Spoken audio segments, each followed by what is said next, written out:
Assalamu alaikum, my brothers and sisters in the Naruto verse. This is Brian D. Free, and this is my review of Naruto episode 366. Well, we got another good one. I really like this episode, and yet when I think about the manga, I thought the manga portrayed Suigetsu funnier, and Hashirama, he seemed goofier.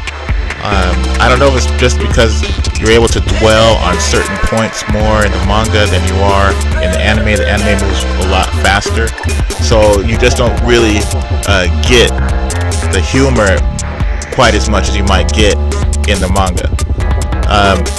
It was still good. I mean, they explained the way that the Uchiha, how they start going crazy.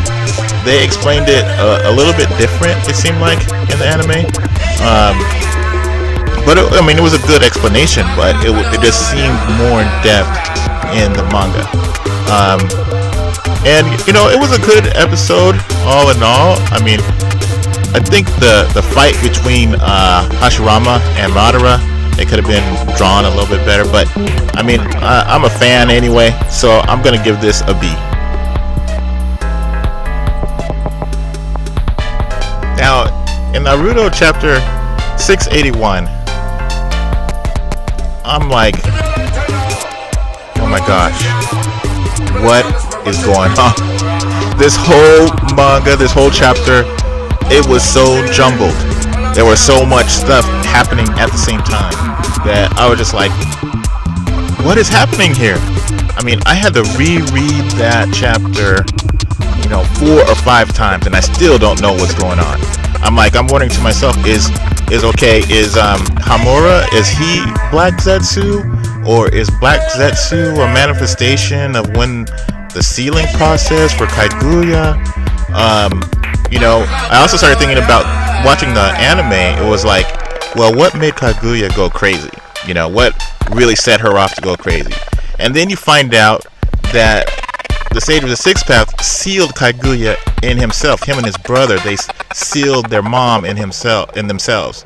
And so that made her hate them.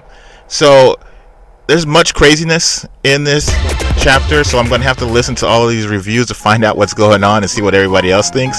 But I can't even give this a grade because I don't know what's going on. All right, you guys have an awesome day. Bye now. What if we trusted Jesus to carry our burdens, as God asks? Cast all your anxiety on Him, for He cares for you. The answer? He would carry them for you. Come to me, all who labor and are heavy laden, and I will give you rest. What if we replaced worry with prayer, as God asks? Do not be anxious about anything, but in everything present your request to God. The answer? The peace of God will guard your hearts and minds. What if we refuse to dwell on the negative, as God asks? Whatever is lovely, whatever is admirable, if anything is excellent or praiseworthy, think about such things. The answer? The God of peace will be with you. What if we always ask God before acting? A fellow died and went to heaven. He noticed there were several boxes by heaven's gate. He asked Peter what was in them. You wouldn't want to know, Peter said. But the man persisted, and Peter relented. He said, all the things you could have had in life had you only ask.